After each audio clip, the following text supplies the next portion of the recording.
наврасони кишвар бо либосҳои сафед андари майдон мешаванд ва мутаваҷҷӯҳ мешавем ки футболбозони мо акнун бо нерӯи дигар бо қувваи хеле ҳам баланд муқобили мизбонон як бозии бисёр ҳам хубро нишон хоҳанд дод.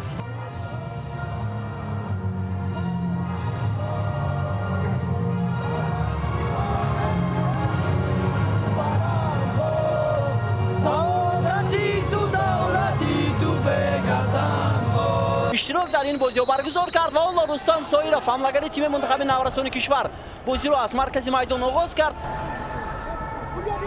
Муҳаммад Раими Шамсул дар маркази майдон Муҳаммад Фирдавс бозингари рақами 8 партофти ӯ босам ба Шамил Мансур босам аз бозингарони мо мегузарам футболбозони дастаи Малайзия ва бинед онҳо чӣ гуна ворди ҷаримагоҳ мешаванд ва билохира ҳисобро боз мекунанд ва ин бозингари рақами 10 буд Лукман Ҳаким Шамсуддин дар хати дифоъ наврасони 16 солаи Тоҷикистон на чандон хубтар бозӣ мекунанд ихтараш ва онҳо партофти дурудароз ба ҷаримагоҳи дастаи мо ва боз ҳам иштибоҳ пеналти ва ин ҷо иштибоҳи ҳимоятгари дастаи наврасони 16 солаи кишвар муқобили маҳз ҳамон бозингари рақами 10 Лукман Ҳаким Шамсуддин ва корти зард ба дарвозабон Муҳриддин Асанов.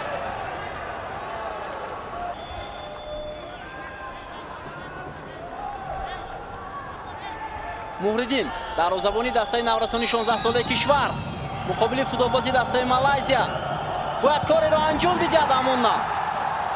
ҳисоб 2-0 мутаассифона дар қисми аввал ду дафъа бозингарони Малайзия ба пеш баромаданд. мизбонон ба ҳуҷум мегузаранд. ду нафар бозингари мо ба як нафар бозингари Малайзия рӯбарӯ мешаванд, аммо бартараф карда наметавонад ва 3-0.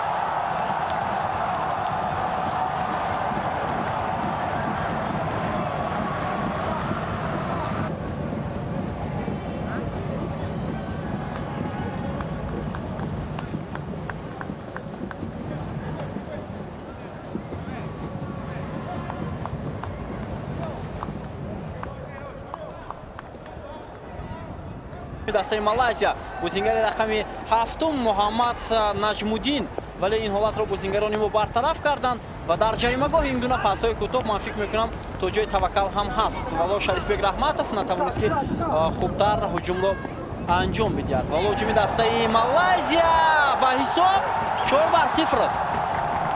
4-0. ҳуҷуми дастаи Малайзия бояд рафт кард, ҳарчанд мушкил аст, вале бояд садри роҳи бозингарони Малайзия шуд. бозингари рақами 11 аз миёни 3 нафар футболбози мо тӯбро ба ҳамдастаи худ ҳаво дод ва хетрикашро футболбози рақами 10 дастаи Малайзия анҷом дод.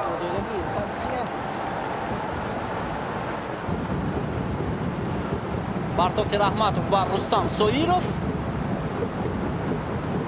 Соиров ворди ҷаримагоҳ мешавад. нахо дар ҳамин ҳолат пеналти аст. инҷо пеналти аст. бояд Рустам Соиров барвақт пас медод, вале ин корро анҷом дода натавонист ва ҳоло пеналти ба дарвозаи дастаи Малайзия. бисёр имкони хуб барои ба самар расондани аввалин гол дар ҳайати дастаи мунтахаби наврасони кишвар ва шояд ин корро Шарифбек Раҳматов анҷом диҳад. ишораи довар ва ҳисоб 5-1 ин аввалин голи наврасони 16 солаи Тоҷикистон. ман фикр мекунам ҷои хушҳоливу ҷашн гирифтани ҳамин гол ҳам аз ҷониби бозингарони 16 солаи Тоҷикистон ба он хотир нест ки онҳо аллакай ба дарвозаи худ 5 гол сар доданд. бисёр ҳам зарбаи хуб зад муҳофизатгари дастаи мо.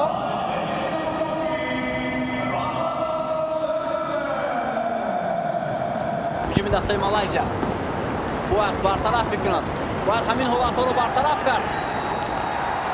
боз ҳам пеналти ба дарвозаи мо ва инҷо эътироз мекунам бозингарони мо ки инҷо қоидаи бозӣ вайрон нашуда буд. Маҳмадрасул Лутфуллоев буд ё Шарифбек Раҳматов? ҳоло мутаваҷҷеҳ мешавем. Маҳмадрасул Лутфуллоев. на, инҷо пеналти нест дӯстони арҷманд. инҷо ягон қоида вайронкунӣ ҷиддӣ нест. Мутаваҷҷеҳ мешавем. Як бор дигар ба ҳолати такрор таваҷҷӯҳ мекунем. Шояд аз пушт Муҳаммадрасул Лутфуллоев зарба зад ба бозингари ҳариф. Бозингари дастаи мунтахаби Малайзия, футболбози рақами 10 рӯбарӯ хоҳад буд ва мутаваҷҷеҳ мешавем ки зарба чӣ гуна анҷом дода мешавад. 6-1. На, бозингари рақами 11 Муҳаммад Алиф бин Муталиб ҳисобро 6-1 кард. Камолов, Шоур Сангов, фурсат барои бозингарони тоҷик ва ҳоло имконияти хуб буд, аммо довар ишора мекард ки бозингари мо қоидаи бозиро вайрон кард ва корти сурх.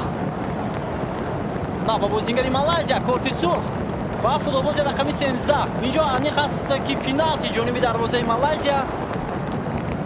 Рустам Соиров осеби биёнад ҷиддӣ дид ё ба дарвозабон. ҳоло мутаваҷҷеҳ мешавем. бале дарвозабон инҷо дар ҳақиқат ҳам дағал бозӣ кард ва корти суд мегирад. Сих Ижан Назрил Рустам Соировро аз пой афтонид. Фурсати бисёрам хуб буд барои Рустам Соиров. ҳоло дарвозабон майдонро тарк хоҳад кард. акнун сармураббии дастаи ҳоло зарба анҷом дода мешавад аз ҷониби капитани дастаи наврасони Тоҷикистон.